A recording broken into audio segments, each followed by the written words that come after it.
Salut, ici Sophie, activatrice de communauté pour la planète, et avec ma puce à l'oreille, je vous partage mes réflexions, ma vision du monde, et je pars à la rencontre de ceux qui s'activent pour faire de leurs rêves une réalité.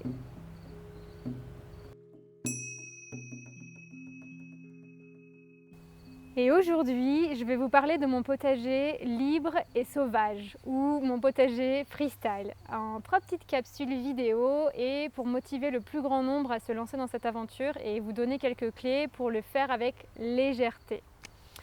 Et donc pour commencer, je vais vous donner mes 10 raisons à moi qui me poussent à faire un potager. C'est qu'il y a tellement de bonnes raisons, j'en ai sélectionné une dizaine. Et donc la première raison, c'est pouvoir avoir accès à une nourriture qui soit fraîche et vivante, qui soit gorgée de vie, quoi. Parce que la plupart des légumes qu'on achète en magasin, pour moi, c'est des légumes qui sont morts, qui n'ont pas la vie, qui n'ont plus de vitamines, qui n'ont plus rien dedans. Je vous parle des États-Unis parce que c'est là où j'habite, mais je sais que c'est un peu pareil en France et dans d'autres pays. En fait, quand on achète des légumes dans les magasins, par exemple ici aux États-Unis, même au magasin bio, chaque légume a une étiquette dessus avec un code barre.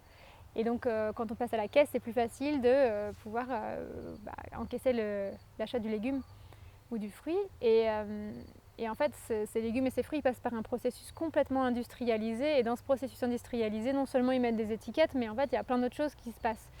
Et notamment 2 choses qui, moi, me dérangent, c'est qu'aux États-Unis, ils font, et je ne sais pas sur quels légumes ils le font, puisque ce n'est pas indiqué, on n'a pas l'information en tant que consommateur, mais ils font de l'ionisation. Donc ça veut dire qu'ils passent les légumes sous des rayons radioactifs, léger mais quand même suffisamment fort qui tue la vie à l'intérieur des légumes. Et par exemple, si on achète des lentilles qui sont passées par ce processus et qu'on va faire des graines germées à partir de lentilles, eh bien on ne peut pas, parce que ces lentilles, elles n'ont plus de vie à l'intérieur. Et donc à quoi ça sert de manger quelque chose qui n'a plus de vie à l'intérieur? Moi, ce que je veux manger de la nourriture qui soit vivante, qui me nourrisse, qui me donne de l'énergie. Et si c'est une nourriture qui n'est pas vivante, pour moi, c'est pas de la nourriture, quoi.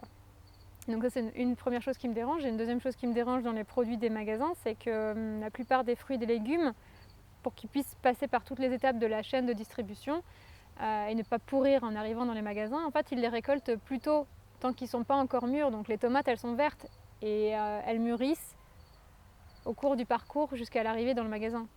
Et pour moi, c'est pareil. La tomate, elle n'a pas eu le temps de se gorger de soleil, de se gorger de vie, et elle n'est pas vivante, cette tomate, elle n'est pas vivante, ce concombre. Donc pour moi, c'est pas la meilleure façon de se nourrir. Et donc de récolter des légumes qui soient complètement frais le jour même, qui sont encore gorgés de soleil, c'est tellement bon et c'est tellement différent. On sent vraiment qu'on est en train de manger la vie, quoi, et qu'on est en train de se rendre vivant.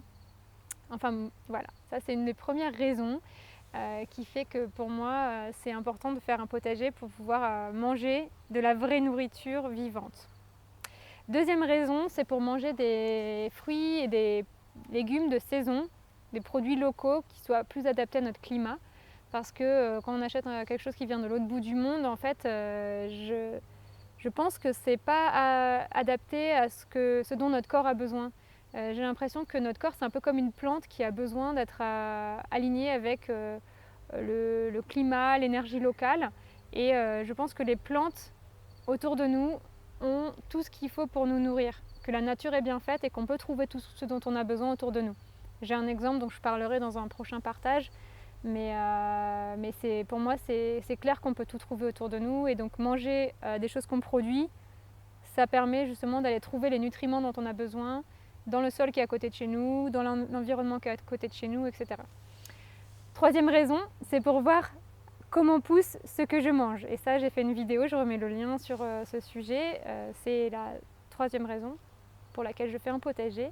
Quatrième raison, et là j'ai aussi fait une vidéo à ce sujet, c'est pour participer à la préservation des graines fertiles et libres. Donc ça, j'en ai parlé dans une vidéo précédente ce mois-ci. Et cinquième raison maintenant, c'est pour faire des économies et réduire ma dépendance au système monétaire qui nous rend esclaves. Même si je suis encore dépendante de ce système monétaire, en fait, pour moi, manger, c'est un besoin primaire de l'être humain. Et cette nourriture, elle nous est donnée gratuitement par la terre. Et donc, on n'aurait pas besoin d'avoir de l'argent pour se nourrir. On pourrait se nourrir il pourrait y avoir des arbres fruitiers partout, il pourrait y avoir des potagers partout et on pourrait ne pas avoir besoin d'acheter la nourriture parce qu'en fait elle est disponible en abondance, presque illimitée autour de nous si on faisait cet effort en tant que société de communauté pour faire pousser cette nourriture. Donc pour moi, on ne devrait jamais pouvoir en manquer de nourriture. C'est inconcevable que des personnes qui n'ont pas d'argent ne puissent pas se nourrir ou pas se nourrir correctement et doivent aller acheter des choses pas chères qui ne sont pas de la nourriture, quoi. C'est de la pollution. C'est des produits toxiques bourrés de produits chimiques qui ne nourrissent pas, qui détruisent les corps. Donc voilà, pour moi, c'est se débarrasser de ce système qui nous rend esclaves. Voilà pour la 5e raison. La 6e raison, c'est pour réduire le gaspillage. Parce que quand en fait on produit sa nourriture, on se rend compte de l'effort que ça prend à la plante de produire ce fruit, de s'adapter à la météo, etc. pour pouvoir produire le fruit. Et on se rend compte de notre effort à nous de faire produire ces fruits. Et on ne veut pas gaspiller ça. Plusieurs fois, j'ai récolté des choses, puis je les ai fait un peu patienter dans la cuisine et commencé à flétrir un peu. Je me suis dit non, je ne vais pas gaspiller ça. Donc j'ai trouvé le moyen de cuisiner beaucoup plus de choses qu'en temps normal, si j'avais acheté au magasin et qu'ils auraient un peu moisi ou quoi que ce soit, je n'aurais pas mangé, je ne les aurais pas gardés. Là, je fais vraiment l'effort, je ne cueille pas avant que j'ai besoin de ce dont je mange et je préserve beaucoup plus, je lutte beaucoup plus contre le gaspillage. 7e raison, c'est pour créer du lien avec la communauté autour d'une activité de nature. Et ça, j'ai un exemple à Paris où je reviendrai peut-être dessus dans les prochains partages. Quand j'habitais à Paris, j'ai participé avec des voisins à la création d'espaces de jardinage au milieu de la rue, au milieu d'un rond-point, au pied des arbres dans le quartier. Et le fait de jardiner dans la rue et d'être dans la rue, en fait, dans un milieu comme les milieux parisiens où tout le monde est anonyme et dans sa petite bulle et personne ne se parle, les gens veulent rentrer chez eux, être tranquilles et pas avoir d'interaction. C'est génial de pouvoir faire du jardinage dans la rue et d'être visible parce que ça interpelle les gens s'arrêtent, commencent à nous parler et là on crée du lien, on commence à connaître le prénom, le nom de la personne, on reconnaît les visages, on dit bonjour dans la rue après, etc. Et donc ça crée cette convivialité, ça crée ce lien qui est juste incroyable. Donc ça c'est vraiment une super activité pour pouvoir recréer du lien dans la communauté. Ensuite, c'est la 8e raison, c'est pour recréer du lien avec la nature, d'être à l'écoute des cycles de la vie, d'avoir cette patience de voir tout le cycle de la vie, de semer la graine, avoir poussé la plante, la petite plante, puis après la grande plante, puis après elle fait ses fleurs, elle fait ses fruits, elle fait ses graines, et hop, c'est reparti le cycle de la vie. De reprendre conscience de cette beauté du cycle de la vie et de voir que c'est aussi une métaphore pour notre vie. Et je trouve ça magnifique, c'est poétique et c'est beau. Voilà, c'est ma 8e raison. Ma 9e raison, c'est pour apprendre, c'est pour gagner en expérience, apprendre en observant les plantes, parce que les plantes sont des enseignants, teachers, plants are teachers, c'est des enseignants, c'est quand on les observe, comment elles réagissent avec leur environnement, avec les plantes d'à côté, avec le sol, le climat, etc. Et on prend le temps d'observer, on apprend plein de choses sur le jardinage et on apprend plein de choses aussi, ça fait une sorte de réflexion sur la vie et je trouve que c'est aussi bourré de métaphores par rapport à la vie et c'est super intéressant. Et donc d'apprendre tout ça et de pouvoir le retransmettre et le rediffuser à d'autres personnes et de faire diffuser ce savoir et de le faire grandir en partageant ce que chacun a observé dans la nature, etc. Je trouve ça magnifique parce que ça contribue à la diffusion d'un savoir qui a tendance à se perdre et donc c'est une façon de faire perdurer ce savoir et de le distribuer dans la communauté en apprenant soi-même et en repartageant avec les expériences des autres. Donc voilà, ça c'est ma 9e raison. Et ma 10e et dernière raison, c'est pour pouvoir partager les récoltes et aider ma communauté à être plus résiliente, surtout dans ces temps de crise en ce moment. C'est hyper important de pouvoir partager cette nourriture avec plein de gens.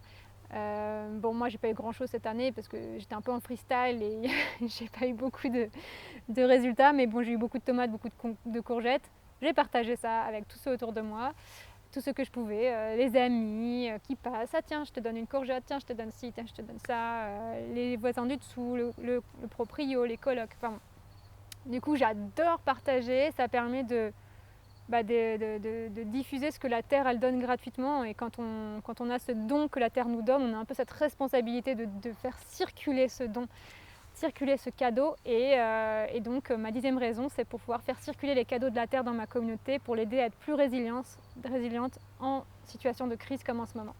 Et donc voilà, c'était mes 10 raisons de faire un potager. Donc pour ceux et celles qui ont déjà un potager et qui ont regardé cette vidéo jusqu'au bout, et ben moi j'aimerais bien savoir qu'est-ce qui vous motive à le faire, et que vous partagiez ça en commentaire pour que ça puisse inspirer et motiver ceux qui ne sont pas encore lancés dans l'aventure.